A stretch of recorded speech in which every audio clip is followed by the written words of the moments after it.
लो साथीहरू हेरौँ है आज बबाल पुरै हावा पनि चलिरहेछ है।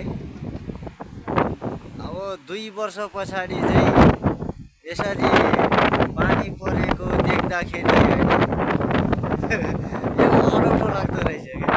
अलिकति कस्तो अनौठो अनौठो खालको अनुभव हुँदो रहेछ कि अब नेपालमा हुँदाखेरि त धेरै नै अब पानी झरीमा पनि आफ्नो वास्ता हुँदैन थियो है।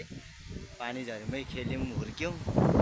अहिले 2 वर्ष 3 वर्षमा चाहिँ यसरी पानी परेको देख्दाखेरि चाहिँ कस्तो अलिक अचम्म लाग्दो रहेछ क्या है। बबाल हेर्नु न साथीहरू, खतरा हावा पनि बबाल चलिरहेछ हो।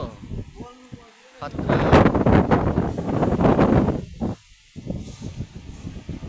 बबाल बबाल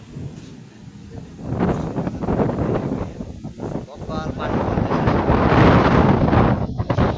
अहिले थोरै भयो, थोरै ग्याप भयो पानी रहेको चाहिँ होइन, तर हावाहरू चाहिँ बबालै चलिरहेछ। ओह साथीहरू तल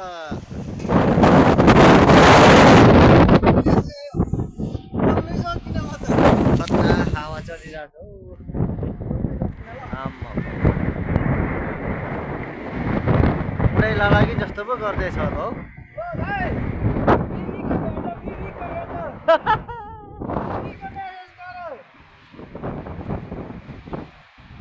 यता यस्तो छ है, बबाल पानी आउन खोज्दैछ है।